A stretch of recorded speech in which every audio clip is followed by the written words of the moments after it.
बरोबर 2 वर्षांपूर्वी म्हणजेच 2024ला देशभरात लोकसभेच्या सार्वत्रिक निवडणुका झाल्या। म्हणजे जे खासदार झाले त्यांची अजून 3 वर्ष बाकी आहेत।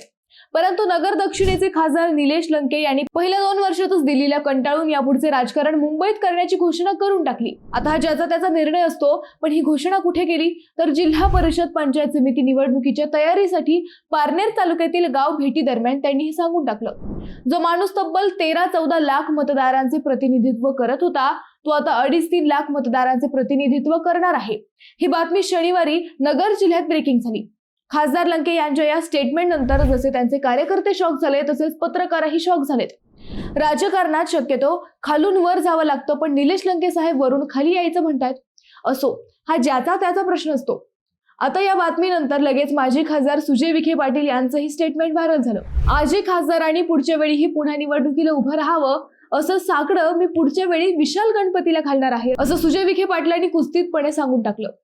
या दोन्ही स्टेटमेंटची चर्चा या पुढे किमान 3 वर्षे तरी चांगल्याच रंगतील। आता हे दोन्ही स्टेटमेंट नेमके काय होते आणि ते कोणत्या स्थितीत आलेत हेच आपण या व्हिडिओतून पाहणार आहोत। नमस्कार, मी अद्वैता आणि आपण पाहत आहात अहिल्यानगर लाईव्ह 24, नगरी राजकारणाचं परफेक्ट अनालिसिस। पारनेर तालुक्यातील ढवळपुरी व टाकळी ढोकेश्वर गटात खासदार निलेश लंके यांनी शनिवारी दौरा केला। पुढच्या काही महिन्यात नगर जिल्ह्यात जिल्हा परिषद, पंचायत समिती, जिल्हा बँक व ग्रामपंचायतींच्या निवडणुका होणार आहेत। त्याच पार्श्वभूमीवर लंके यांनी पारनेर तालुक्यात दौरे सुरू केलेत। शनिवारी या दौऱ्यांचा श्री गणेशा झाला। कोणत्याही परिस्थितीत जिल्हा परिषद गट व पंचायत समिती गणात आपलीच सत्ता आली पाहिजे, अशी आक्रमक भूमिका त्यांनी कार्यकर्त्यांसमोर मांडली। ज्या ठिकाणी अन्याय होईल तिथे संघर्ष करा, गरज पडल्यास आंदोलन करा, असं त्यांनी कार्यकर्त्यांना सांगितलं। मी अजूनही 20-20 तास काम करतो, याची आठवणही त्यांनी कार्यकर्त्यांना करून दिली। हा झाला त्यांच्या स्टेटमेंटचा एक भाग। याच कार्यक्रमात त्यांनी आपली पुढची भूमिका पारनेरच्या मतदारांसमोर ठेवली। ते म्हणाले की मी फक्त कुणाची तरी जिरवायची होती म्हणून 2024ची लोकसभा निवडणूक लढवली, परंतु आता 2029ला मी पुन्हा पारनेरची विधानसभा लढवणार आहे। 2029ला मी मुंबईतच सक्रिय राजकारण करणार आहे। खासदारांच्या या स्टेटमेंट नंतर मात्र नगर दक्षिणेतच काय, पण थेट नगर जिल्ह्यात खळबळ उडाली। या स्टेटमेंटवर पत्रकार माजी खासदार डॉक्टर सुजय विखे यांना प्रश्न विचारणार हे नक्की होतं। फक्त विखे त्याला काय उत्तर देणार याची उत्सुकता होती। त्यानंतर अवघ्या काही तासात सुजय विखेंना याबाबत प्रश्न विचारण्यात आला। एका कार्यक्रमानिमित्त ते नगरमध्येच होते। ते यावर काय म्हणाले ते एकदा पाहू। सगळ्या पदाधिकाऱ्यांची विनंती आहे की त्यांनी लोकसभा लढवावी। विधानसभेच्या अगोदरच आहे ना ती, त्याच्यानंतर विधानसभा लढवावी, आमची काही हरकत नाही।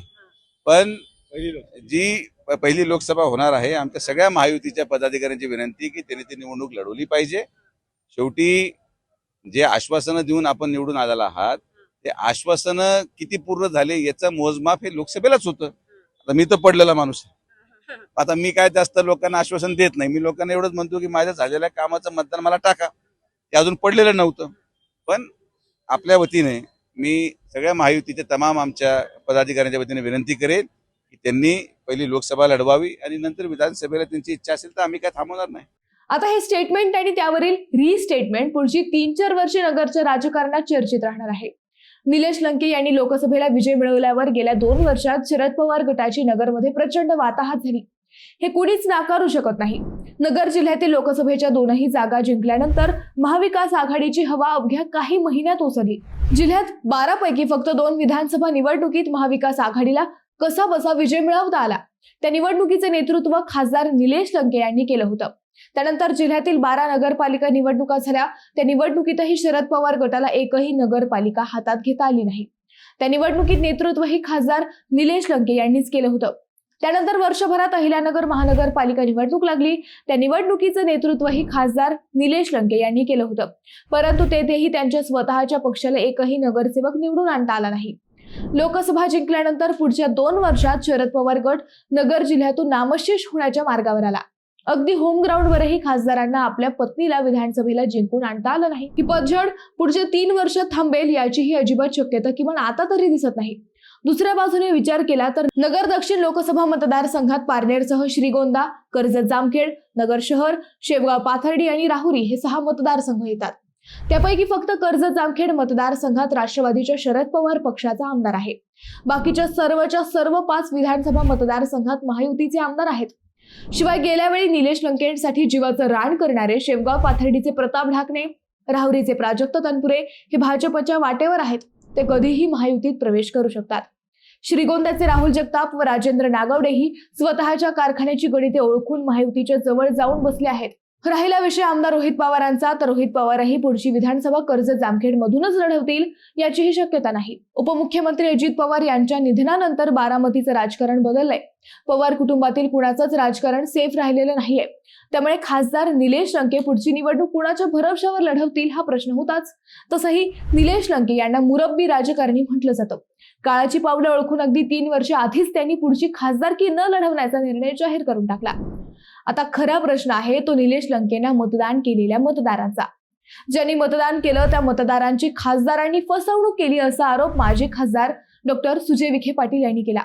ज्या खासदारांच्या भरवशावर काहींनी विखेंना टोकाचा विरोध केला त्यांना आता काय करायचंय हाही प्रश्न पडलाय. कारण ज्यांनी विखेंना विरोध केला त्यांना विरोधाची किंमत मोजावी लागली.